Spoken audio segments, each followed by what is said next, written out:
No, don't don't go feeling bad for me. It's Suriname. It's a third world country. This is what you get.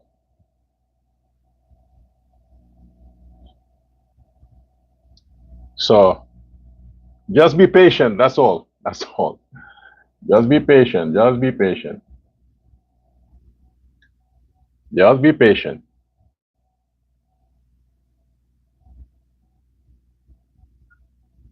Yep. I have to do everything in real time.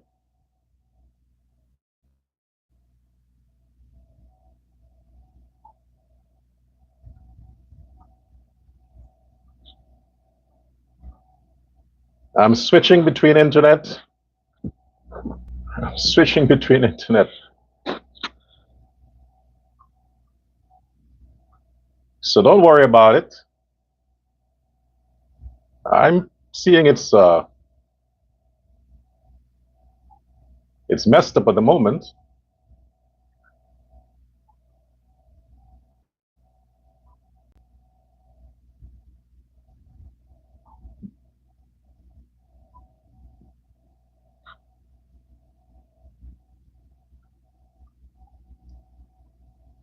Yeah. You see, I have to monitor because I'm looking at the devices and I'm seeing the quality that is getting out, that's going out. So this is why I'm trying to switch between internet service.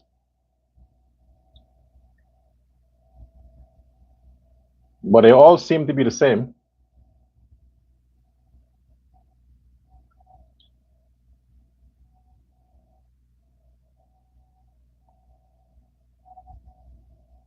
Yeah.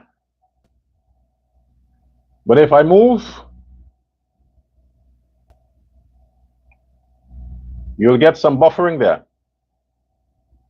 I need you to have the clean image. I need the clean image for you to have that. I like perfection. That's my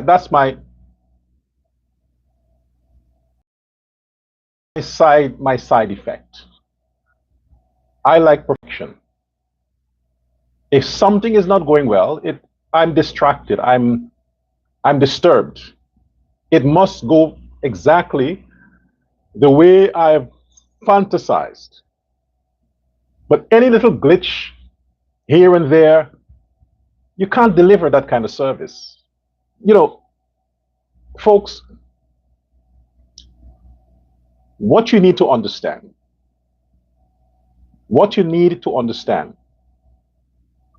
I am from the nurture of the PPP. The PPP mentality is about getting the job done and getting it done correctly to the highest standard possible. That's the whole thing. We can't deliver substandard work. We can't deliver 20% and charge for 100%. It's not within our DNA as PPP members, PPP supporters, PPP citizens. It's not within us. We can't make a long story short.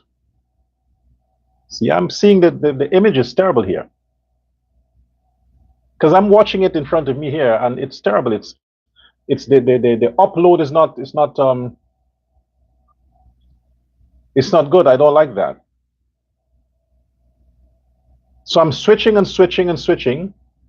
But this is the thing, we can't deliver this quality of work. We can't do that. PPP don't have that kind of mentality. We are not built like that. We are, as Jagdio says, organic. We are organic. We are not faking stuff. We are real. So when we are doing something, it has to be done perfectly, correctly, based on procedure and standards. So even though I'm not responsible for the quality of internet that I have, and I have the data cable running directly to my system, it's not signals. I have to try to see if I can fix it. You know, again, this is how we work as a PPP. We don't sit around waiting for the government, waiting for other people to get things done for us. We get busy. We start the process. The only time the members of the PPP or PPP citizens reach out to others for help is when we have exhausted all avenues. And there's no other way, no other alternative than stepping down from our high horses and reaching out to like-minded people for assistance. But besides that, we're not programmed like that to everything we have to get help, everything. No, we help ourselves. If we can't do it, we look, we do research, we search, we read, we study, we get information to try to equip ourselves, train ourselves, become independent, resourceful for our own problems. That's how we, as the PPP, that's how we are. We don't complain. We get the job done. And I'm demonstrating that to you in real time. In real time, I'm demonstrating that to you. I'm trying to fix the problem while I'm working for you. Because I'm not satisfied that I'm talking to you and the image is distorted, static. I'm not satisfied. It's not comfortable for me.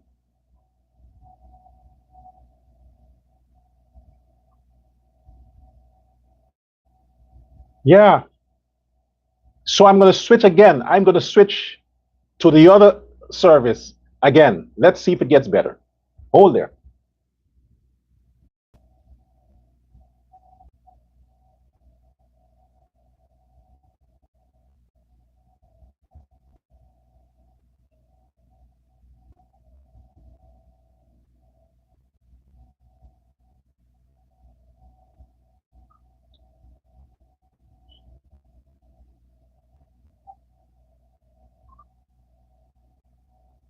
So, how is that?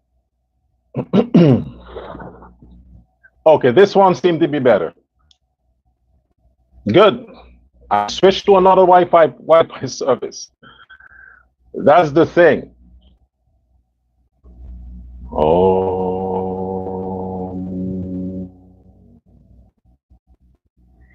Shanti, Shanti, Shanti.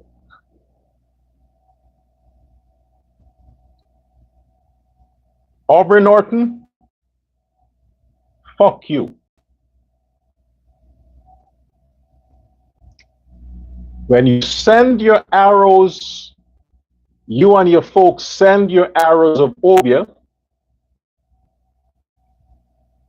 there is always alternatives. You know? Well, look, I'm between countries. It's not about where you're positioned. The message has to get through. It has to go. I'm between countries. Because there are internet problems in Guyana as well. I have people there that I'm in constant contact with. A matter of fact, one of my godfathers, I call him my godfather. Yeah, I have a few godfathers. One of them, because one of my godfather is for those of you who lived in the Lenora, the village of Irfan Ali, you would have heard of or you are familiar with a studio called the FX photo studio and video stuff. The owner of that studio, Bisham, his name is Bisham. The owner of that studio, I don't know if he's still the owner, but it's been a while since it's been years. But while I was still in the education process, while I was still in high school, that man He's Indo-Guyanese. He was a fan of my show on Channel 6, CN Sharma. Hats off to CN Sharma. Let me talk a bit about, I'll get back to Bisham just now. Let me talk a bit about CN Sharma. I've said this before and I'll say this again. There are a few people. There are a few people that no matter what society says about them, no matter what, it is not within my capacity as a human being to join the train in condemning or criticizing those individuals. And CN Sharma is one of them. Chandra Narayan Sharma is one of them. CN Sharma, which I said before, I've said this on my shows many times, but wherever I have to mention his name, I have to resurrect this. My journey while I was being learned, educated, built in that infancy stage of professional life, CN Sharma took a gamble on my talent, took a gamble, a huge gamble on my talent, and exposed me. Without training me, he just, for some reason, based on what he said at the time, he says, I like you. I like the way you speak. You have the personality, you have the television looks. He's like, you have everything, and that's what you need to be in front of the camera. That's what CN Sharma told me. He says, you have everything. You have the voice, you speak well, you're smart, you look good. That's what you need. The other stuff you will learn on the job, on the way you'll get those information. And he took me and he placed me in front of the camera in a huge studio. It was frightening, by myself. And he says, go with it. Oh, and that was live. That was not pre-recorded. That was live. And he stood there.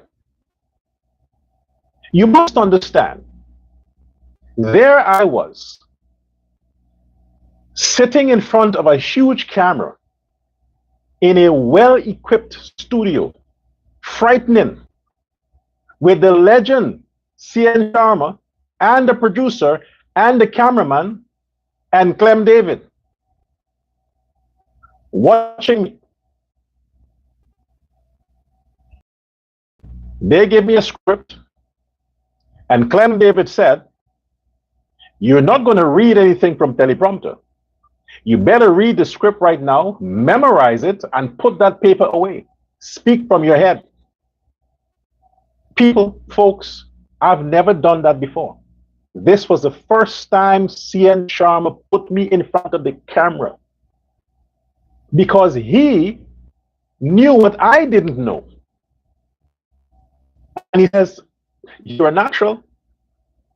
You're a natural. Just go with it. Be comfortable. Just go with it. And folks, I can tell you, they had to give me the cue for a commercial break. I just kept talking and talking and talking and talking. And then Sharma said, you see what I told you? I knew you had what it took. From the first time I heard you and I saw you, I knew that you had what it took.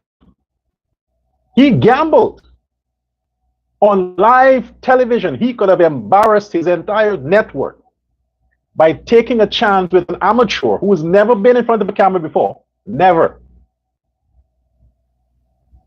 And from that point,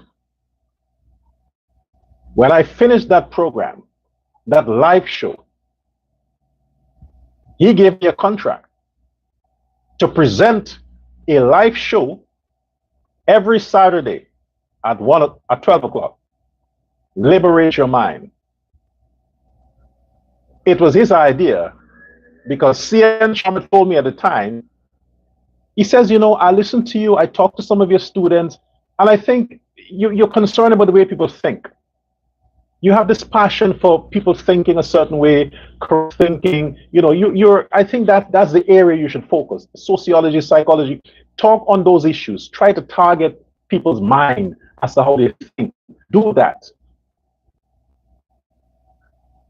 Mental freedom. It's all karma. I am with it. Before you know it, he put me at the late night, prime time. I was doing 2 shows, one 3 times a week and one on Saturdays. CN Sharma. Oh, and by the way, when I got there to the studio on Saturdays, he prepared lunch. His wife, Savitri, made sure that I got lunch on Saturdays. That's where Irfan Ali asked him, asked the president. Irfan Ali was a regular guest on my show. One of the persons who supported, who encouraged me, was Irfan Ali. He usually would have, I think, classes on Saturdays. So when he's finished with his classes, I forgot what he was doing, something. He will come straight to Rob Street, to Channel 6, and he would sit with me on the show, and we discuss issues. A certain time, they had this elections for student body president of the University of Guyana. I'm like, hey, why don't you run?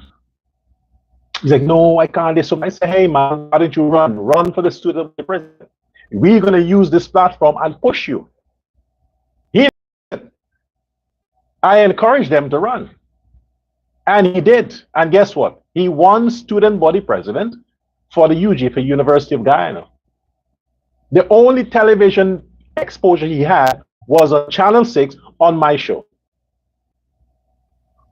And he won. Ask him. For those of you who have asked him about that, he'll tell you. He didn't want to run for student body president. I am the one who forced him to do it. Irfan Ali. He was a bit thin, long and thin. Yeah. He had a weird look. I'm kidding. I'm joking. Why do people are so sensitive? I'm talking about the man's dance, and you're sensitive. I am just being funny. That's all. I am being funny about the way Irfan dances. Because I can't. I'm jealous. Because I can't dance like him. I'm not that flexible. The way the guy moves his feet and moves his waist, I am not that flexible. So I'm jealous. You get it? That's it. That's why I made fun of it, because I'm jealous. I'm jealous because Irfan can dance and I can't dance. Okay? That's it. You get it? Satisfied? Okay, good. Move on. Let's get to it. So that's the issue with CN Sharma. I wish him the best of health. I wish him the best of health. But he is one of the great legends, television legends. He's one of the great men for the people. You think this fucking lunatic, what do they call him again? Azri Muhammad. This idiot. You think he is a humanitarian? You think he is pretending to go arms and pretending to do that? The real humanitarian. The internet is fucked up again.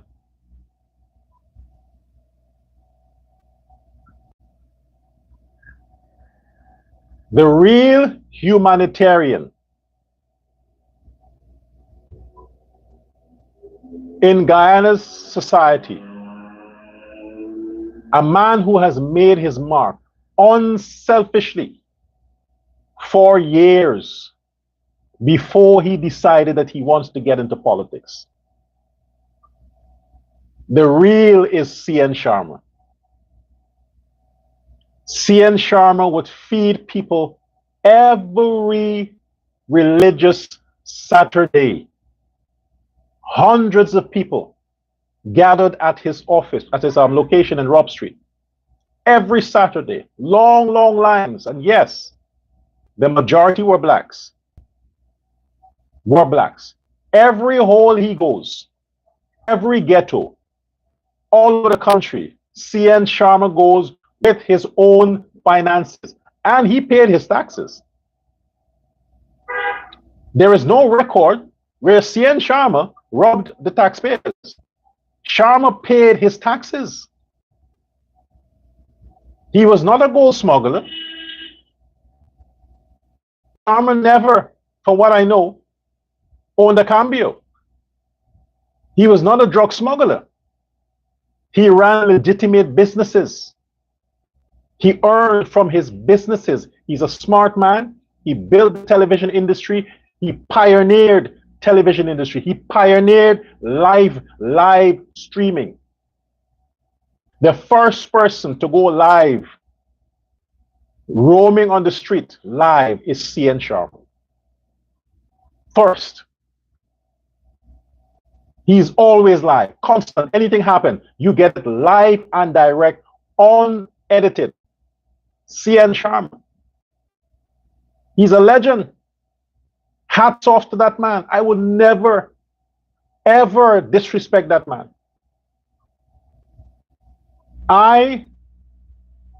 Look. Oh, by the way, he started calling me Dr. Love first. Oh, yes. Sharma did. Sharma started calling me Dr. Love first. He did. Then I thought, what the heck? I kept it. So I thought, if I'm going to be Dr. Love, I have to be smart on paper also. So I have to pursue all of these avenues of learning to support the areas of which I wish to be an expert. But CN Sharma made me, when it came to television. This personality you see is Sharma. Sharma did. So again, hats off to CN Sharma. And if ever I reach the position of exaltation in politics and CN is still alive, when I get there, I am going to honor him. I am going to honor him. As a matter of fact, I'm calling on the Jagdeo government to honor, when you're passing out presidential medals, presidential honor, and Irfan Ali, politics is politics, okay? Politics is politics. But give Sharma some kind of recognition before he goes to the ancestors. He's still alive now. I don't know what the condition is with his health. But Irfan Ali, remember, it is Sharma's channel that helped you to get experience what it means to be a president the first time. Remember that. So if you can, put aside all the politics, Sharma is no PNC. He's no PNC. If there's any party that Sharma would stand by, it's the PPP, because he likes progress. Give the man an honor, a medal or something.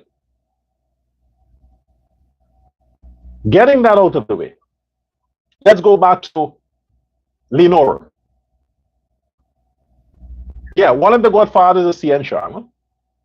Another godfather is Bisham, FX Photo Studio. FX taught me the ins and outs of the camera, because he got to know me also from television. And he was always critical, always critical.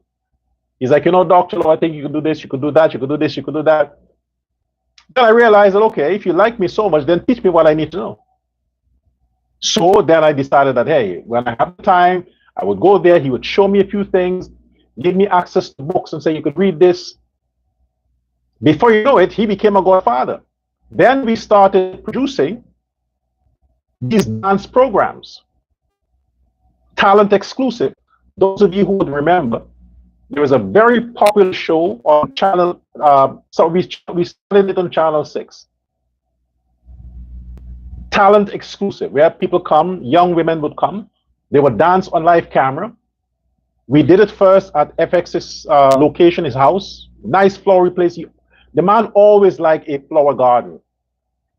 So I was directing, I wrote the program, directed the program, and we advertised that the girls would come because they want to dance, they want to show their talent. So we would do that. We started that. FX was the producer. Then after that, it became popular, talent exclusive.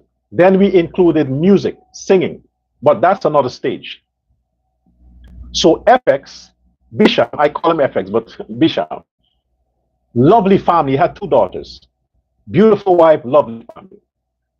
Bisham always treated me like a celebrity. He always treated me like a celebrity. Special treatment. And sometimes Irfan would meet up with me right there at F Studio. We would sit inside, Bisham is behind the counter, and we're talking, chit-chatting, giving, because Irfan lived in the same street at the back where Bisham studio is. So he has to pass there, and sometimes when I'm there and he sees me, he'll come and we talk, and then we go on other. There's a long story. I've said a lot about that, but I'm just lingering now on the Bisham issue. Irfan can also verify that, yes, we were interacting with Bisham, FX Studio. We did make a few pictures together, but I think Bisham would have that if he still has it. Irfan and I in the studio, in Bisham Studio, FX. So after that, the impact came. The real impact, the making of Dr. Love. You see, Sharma planted Dr. Love. Bisham helped to polish Dr. Love. The man who actually exploded Dr. Love, that's the man who also has, okay, I shouldn't talk about it, but Richard, let's call him Richard. You know what, fuck it, Richard Sanchara. Richard Sanchara, the owner of STVS Channel 4, Richard Sanchara, he made Dr. Love great. He did. Richard Sanchara, he made Dr. Love great. Everybody got to know Dr. Love as in Dr. Love because of Richard. And he was more harsh than Bisham and CN Sharma. Richard didn't fuck around. He didn't fuck around. He will call me up after every show and say, hey, listen, sit down there. You better than that. Don't use those cheap words. You better than that. Richard was very serious when it comes to suits. I'm stuck in suits. You think I like wearing suits? Okay, yes, I do. But apart from that, I am stuck wearing suit because of Richard Sanchara. He didn't fuck around. He was concerned about image. And he's like, listen, doc, before you go on the camera, wear a suit. Get one of those girls to come and do your makeup. He was concerned about presentation. Richard didn't fuck around. Presentation. And with that kind of nurture, and yeah, I was around, what, in those times, 2021? Then he said, I'll put this on your shoulder. Run the whole channel. Take it over. I'll make you director. I'm like, are you kidding? He said, yeah, yeah. But that Godfather, and don't get it twisted, let's say Godfather, he's not that old. You know, I think he's around in his 50s. He's a young man. But Richard Sanchara, I had a huge, you think this is big, this glasses here? I had a fucking Oracle glasses when I was working with Channel 4 and, you know, running and stuff like that. And Richard said to me, he says, come down, come. Say what? He says, make an appointment with Da Silva's Optical, I think it was. He says, go change those glasses. So I said, I can't afford it. He said, let me afford it. I'm paying for it. Go change it. I don't like it. Get something more modern. Richard made me go change my glasses to something more modern at the time. I can't be seen with an old phone. Richard made sure that every time a new model phone came out, he sends it to me, or when he's coming from New York, he brings it. He says, use this one. It just came out. Yes. Richard Sanchara made me great. I became renowned because of him. Not ruling out Sharma and Bisham, but Dr. Love came on the scene, the stage, the world stage, because of Richard Sanchara. All my connections came. I received presidential honor from Barajaglio because of the work I put in on Channel 4. I was recognized by Barajaglio. Yeah. Oh, you think I'm shallow? Oh no, it goes deep. It goes deep. Honored. These men I'm talking about, they gambled on me blindly. Blindly. And Richard Sanchara, he invested more, the most, the heaviest. He did.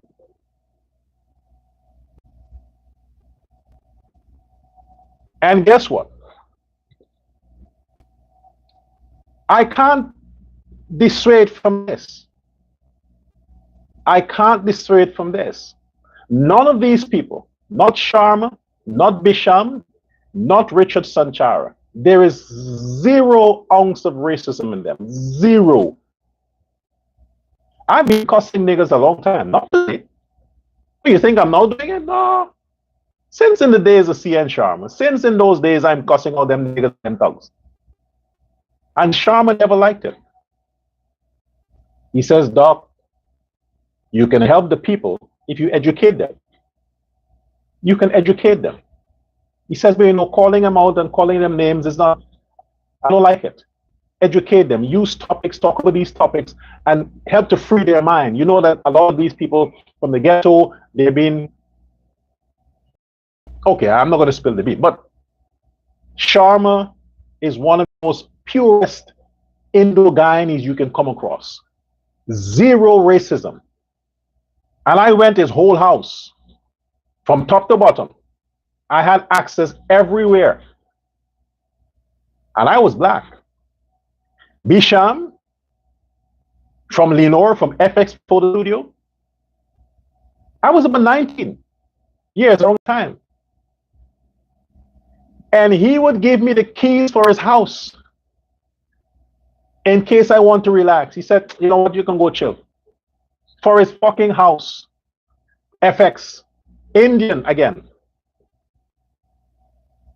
Anything I want, these men are going to use their money. I don't have to ask them. They just like doing it. And by the way, you know Sharma was a ladies' man. Bisham, he was faithful. I think he still is. He's a faithful guy. Yeah, I think he's still faithful, but he's always faithful. You know, he's not a, he's a loving husband. You know, the guy's good looking and his big motorcycle. Women will throw themselves at him, but for what I know, he's faithful. He loves his wife and his children. So he's a good guy. They never encourage anything, any nonsense. The player, no disrespect, Richard, but even though Richard was a ladies' man, he never encouraged me to fuck around a lot of women. He's like, it's not good for your image. He would say, let me do it. At the time, he was single. Now he's a married man, and he's good. So to round that story off, I know you're saying, get on with it, Doc. No, I can't get on with it. We have a lot of time to spend. So it is important for me to talk about these things so you understand where I'm coming from. You understand what has helped me to reach to this point. This is why I'm so passionate about certain subjects. You need to understand. I didn't wake up one day and decided I want to fight against crime and talk about the ghetto talk. No, I'm always doing this. And the people who have always stood by me, despite my views, despite the fact that they don't really like everything I say, they invested in my talent, my education, my skills, and they made it great. They did. Indo-Guyanese. So Richard recently, thanks to social media, we had lost contact for a few years. We reconnected. The man cried on the phone. Tears. He's like, Doc, listen, give me your address. I'm fucking coming to Suriname. Please give me the fucking address. I said, Richard, what's wrong with you? He's like, do you have any idea how long I've tried? How long I've tried? How many years I've been searching? I call everybody I know because I need you. I need you.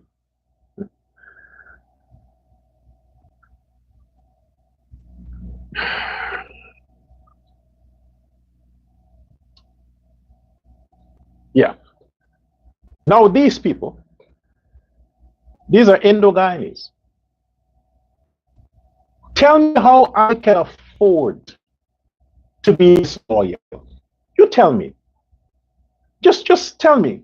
Put yourself in my position. Put yourself in my position. How can I afford to be disloyal, disrespectful to the Indo-Guyanese community when I exist because of them? From my early humble beginnings, it was always Indo-Guyanese who stood on, was my foundation. Everywhere I go, the people who spread the red carpet for me are East Indians. In Trinidad, it was East Indians. Suriname, East Indians. Everywhere I go.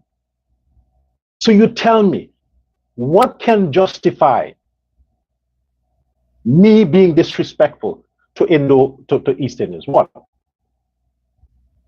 A lot of you don't know what I've just said.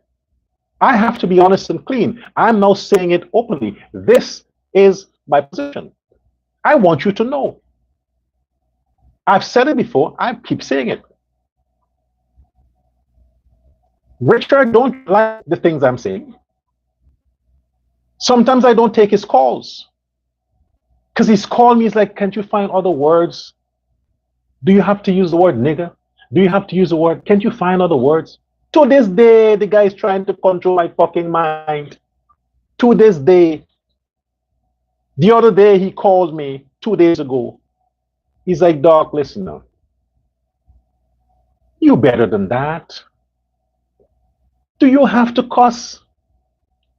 Do you have to cuss? I'm like, but Richard, you cuss all the time. He says, that's me, but do you have to cuss? He said, you know, I don't like it. I want you to remain refined. You're a doc, you're Dr. Love, you're a smart guy, you're intelligent.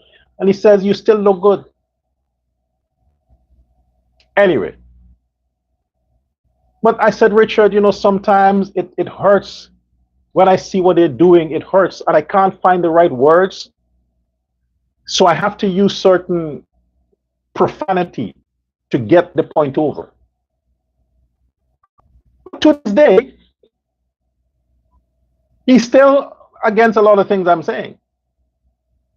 And if you don't know the guy, the typical Afro guys will look at him and say that, you know, he looks like a racist Indian. No, no. Mm-mm.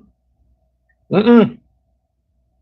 Zero. Not an ounce of racism in Richard. Zero. The most caring and loving person you can come across.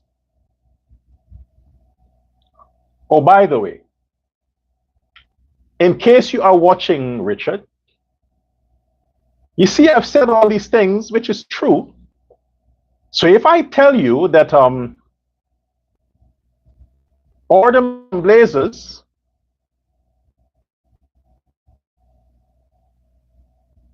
you can't say this time you think about it because I'm not, no, gotta order it.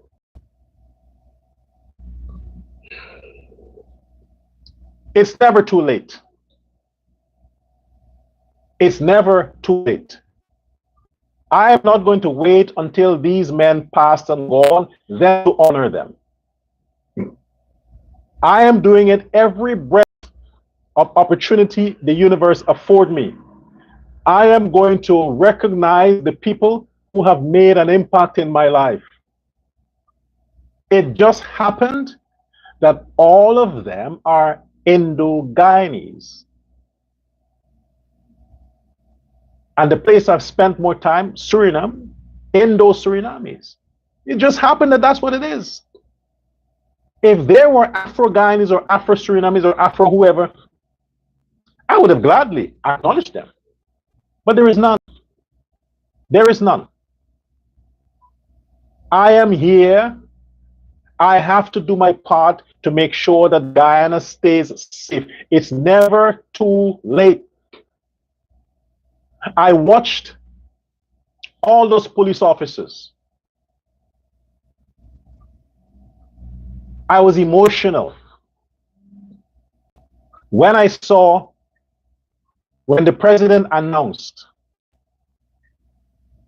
promotion, promotion, promotion, all the officers, discipline services. My father was in the force too, so it's close to home. It's close to home. My father would bring all those big guns. It's close to home. But when I saw that, I felt empathy for those officers. 20 years, 30 years, 10 years, 5 years. I'm like, wow. Irfan is just unfucking predictable. Sorry, Richard. Irfan is just unpredictable. He is the real Santa Claus, man. He is the real Father Christmas. Every time Irfan shows up, he brings gifts. Every time he shows up, he brings gifts. And the gift that he brought every time, look around you. Everywhere the man goes, he brings good news. Everywhere he goes, he brings great news. When I saw those police officers, I'm like, my gosh, he did it again. He did it again. Sadly, I saw in his eyes, I saw in the president's eyes, when he came to the part where he said, I may not be here with you after 2035. No, 2030. Because constitutionally, I'm limited to 2 terms. He says, but I want to make sure that the next 5 years, we do this together. We repair the damages.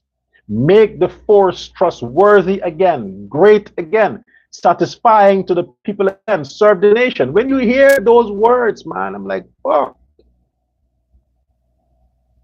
This guy is a Mahatma, a Dalai Lama. When you hear that and you see those police, the officers' faces, which were like 80% black people, you would consider them to be PNC supporters. But they were sitting there, those officers were sitting there praying, thanking the universe for that man that stood before them, that recognized this service.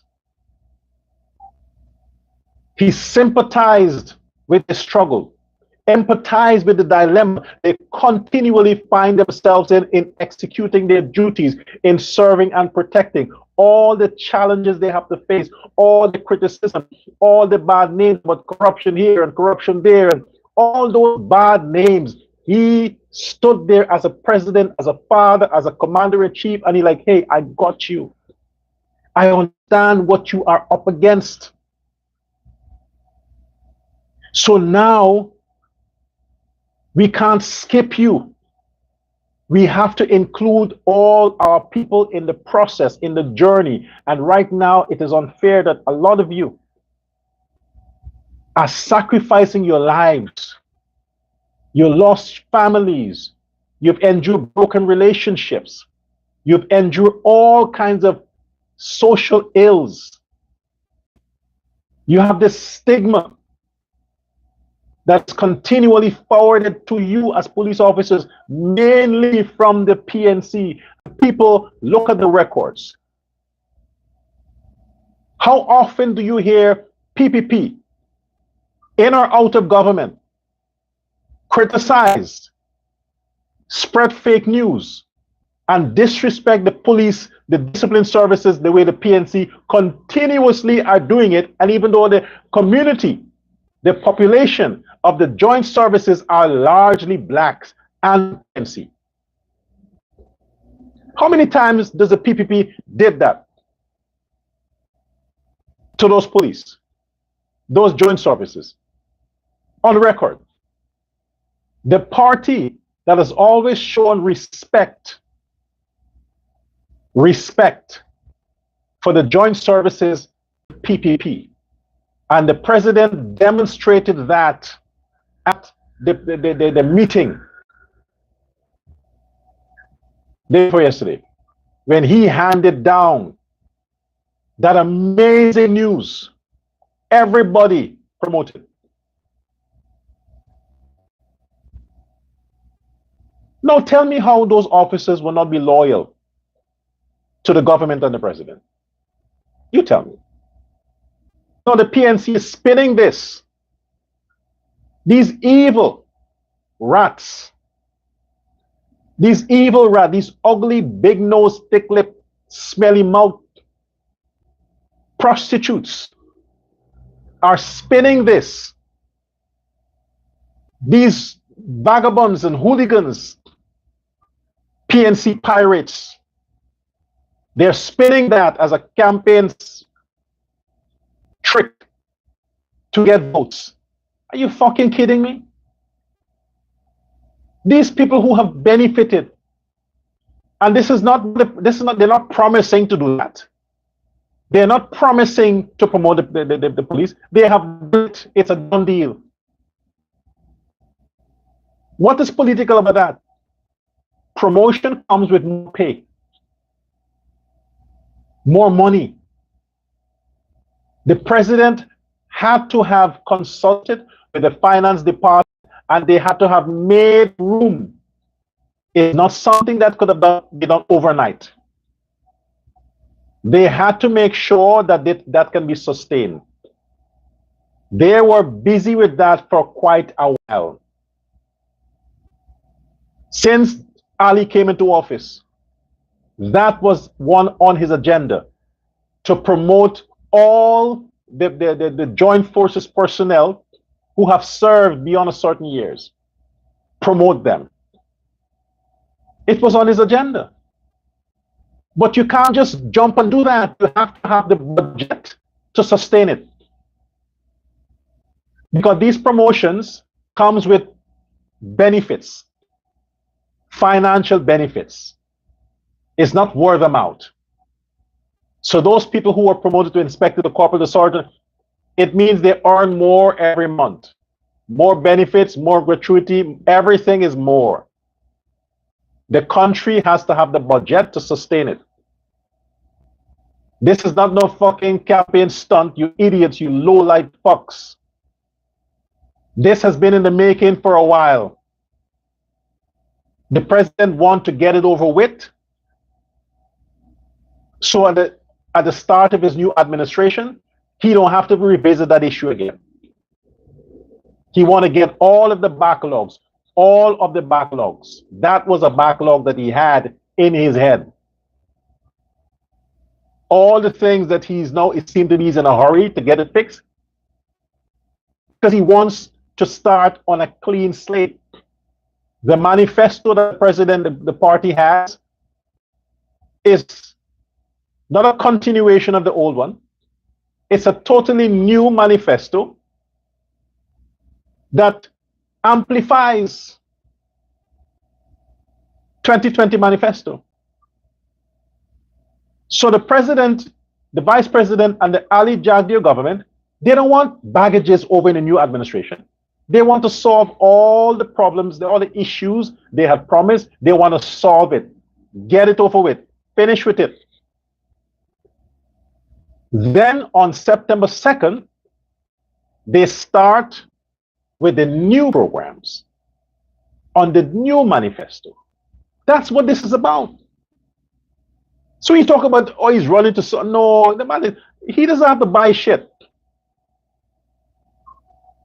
The discipline services stands with President Ali and the PPP. Gone are the days when the PNC could think they have those votes. You heard what its name, what it's called?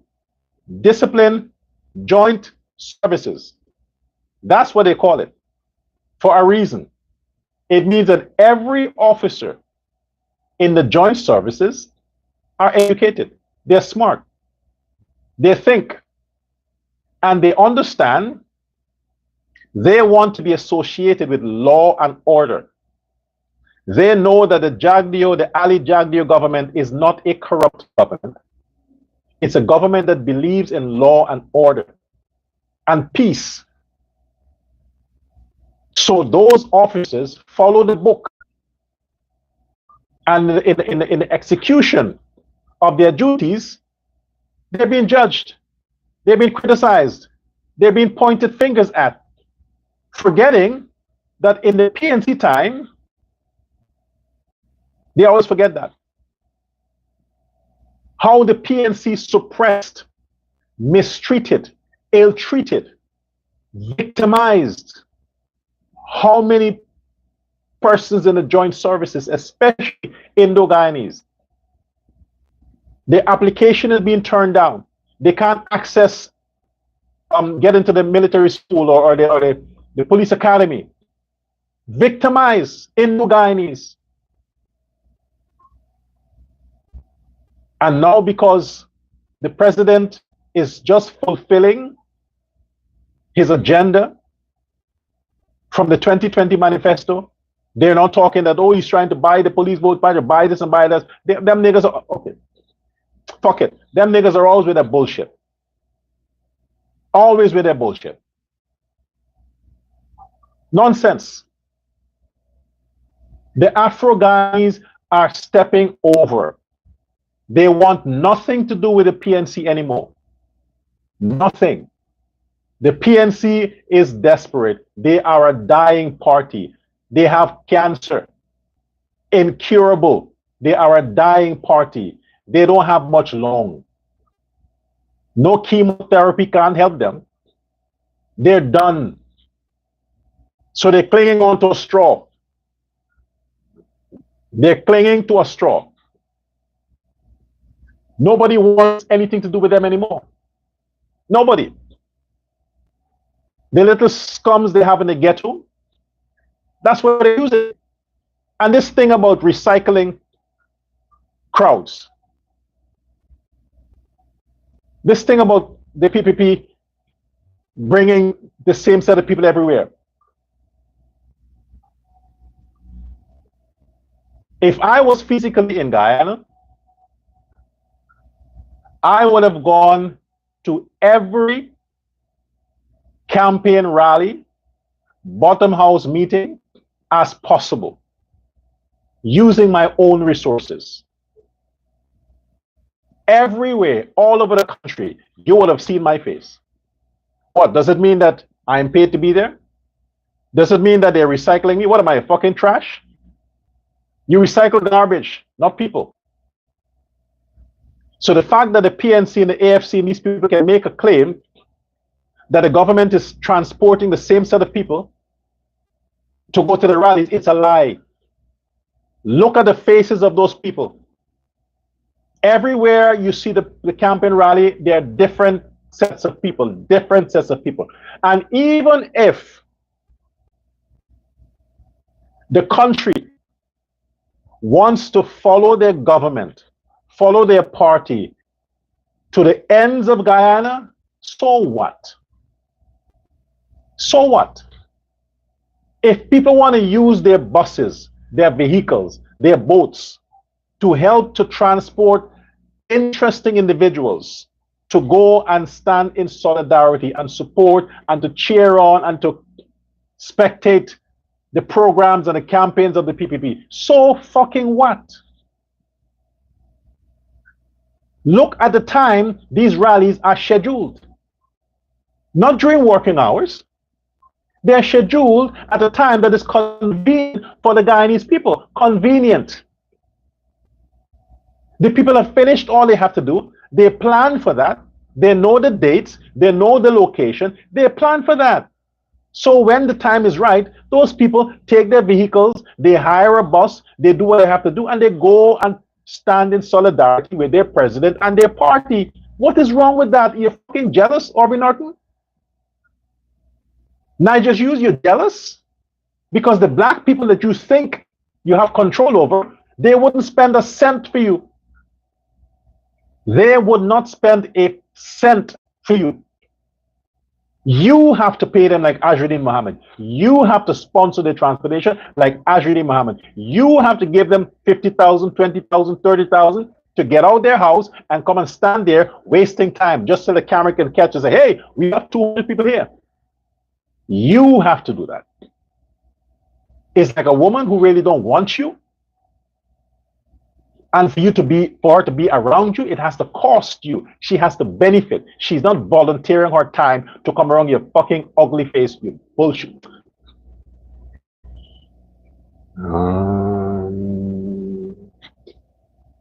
Yeah, Norton. You have to pay women to be in your company. Women volunteer their time to be with the PPP people. They go there voluntarily. They like Ali. They take money from their salary and they hire a taxi. They hire a bus. They buy their own food to go and listen to President Ali and the vice president and all the people who are there on the PPP podium. They love to be there. They're not paid to be there. Look at the people who are going following Azruddin, a bunch of ugly fuckers. Ghetto women who need some money to buy a jammy or smoke whatever, what do they call it again? What's the thing? Marijuana? Joint? Yeah. Joint or KFC. They need that money. They're going for that. So when they finish, they get the money. Hopefully they don't have to fight. I get Doggy to bitch slap them and take his fake gun, whatever he claims, to threaten them. Now I hear they have to get money up front. And that money that they're getting, transportation is not out of that. That's profit.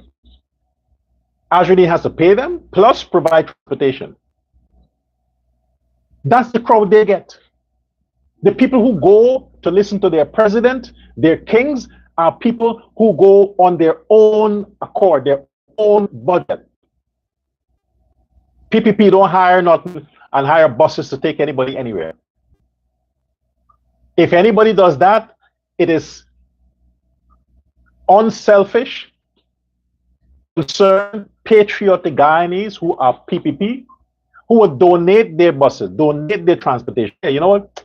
Let's all of us come together and take some buses so we can transport. Yes, it's not a Jag Deal thing or an alley thing. People go because they want to go.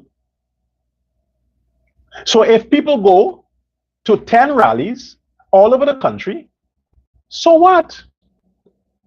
You call them fucking groupies? That's how you disrespect Guyanese people? Groupies are women, usually low self-esteem women, girls who have daddy issues, who are terrible. They lack self-love. Those women go around with people who sing and sports people to provide sexual services to them for free. Those are groupies. They follow these bands around and they fuck these guys. You're calling PPP supporters that? Recycle or groupies? Fucking disrespectful. So if the people want to go everywhere the government, the party is going, so what? Go. Every time you hear a PPP rally, go out and support your party. Show them that you have love for your president, your vice president, and your party. The PPP is the organic movement. And by the way, Vice President Jaglio, organic is not your word. It's a word in the dictionary.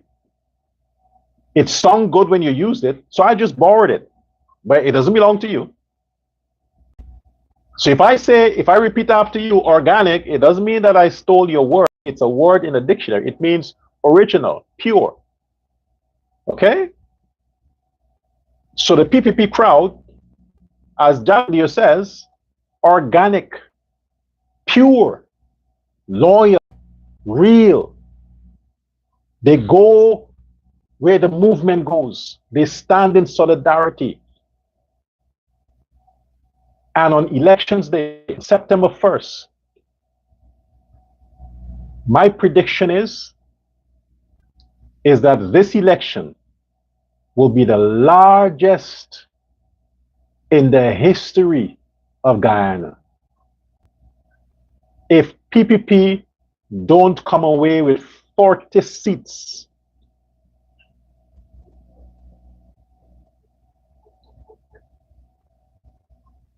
I'm gonna dance on my live without shirt.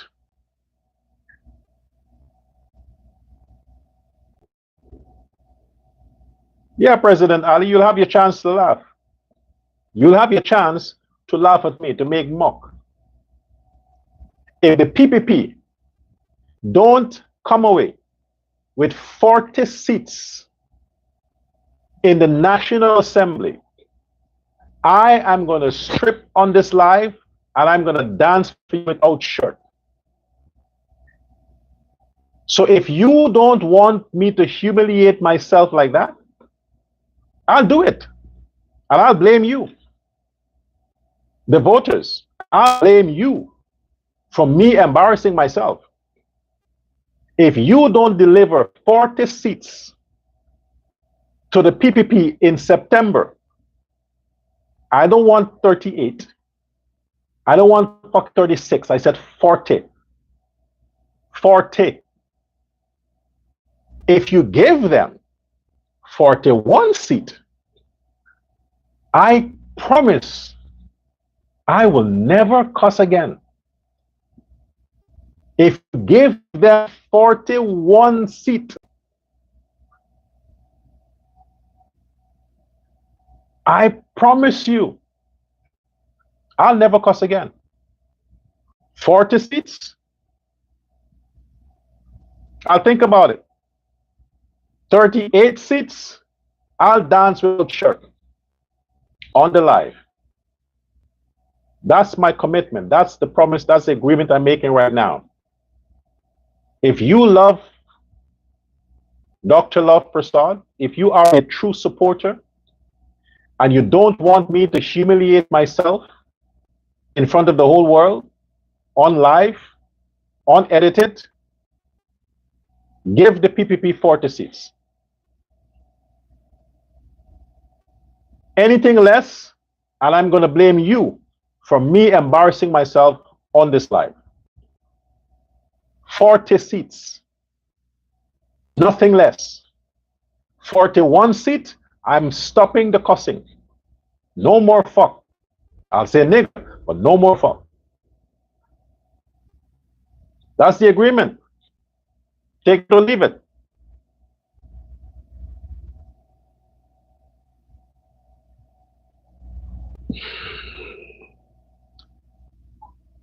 What is this? Somebody said here. The show name was The Billionaire That Wants to Be Next President, which was a Ghanaian kettle. Yeah, that's a fake billionaire we have there in Guyana. He's a fake billionaire. He's fake. He's not a real billionaire. He's a fake billionaire. Yeah, when he pays his taxes and the government comes after him and he gets his service jail time, we'll see where his billions are. He owes, remember, he still has to pay 11 billion in taxes. 11 billion, he still has to pay that. And I want them to investigate the 100 million that Aubrey Norton got. Aubrey Norton has to pay taxes on that. Investigate it. So look, there's something I wanted to discuss, but I'll do that on the next show. They're still peddling this issue about land corruption and who getting land and who ain't getting land and PPP giving out land to their friends and family. This is a normal thing with the PNC. It's a normal thing. Sadly, there are people within the Ministry of Housing who are leaking this information, but they're putting a twist to it, trying to rub off the truth. And the people who are getting that information, because their mouth is filthy and they lie all the time, because that's what prostitutes do. Prostitutes must lie to keep their business going. Prostitutes are professional liars. They will tell a man with a this size penis that he has a penis this size and convince him he is seeing that his penis is this size. He is seeing it. It's on him. He can see that. But when that prostitute finish convincing him, he feels like a mandingo. He wants to change his name to Dr. Love Prasad. When she finished convincing him that his dick is big. Why did I call my own name there? Forget that. Ask Melly Mel. She will tell you it's true. Prostitutes lie a lot.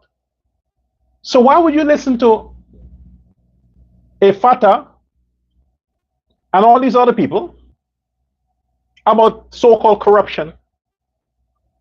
They are known liars, professional liars. They make men think their dick is big. They're faking coughing and how they do it. You know, when they're sucking on a man's dick and they're trying to, they want the man to think that the penis is reaching the back of their head or something, the tonsil. So they fake it when in fact the man is only like 2 inches in. But when they finish faking it, he would think, oh my gosh, wow, I almost shift that tonsil, man. The guy is a deep throat. Ask Melly Mel. She will tell you how they do it. She's a pro. That's what she does with those thick lips. Ask them guys that pay for a suck. We'll continue on the next live. But I beg you, support our party, support our government, stand in solidarity Fear not. Fear not. Clear your schedule and make sure that you go out on September 1st.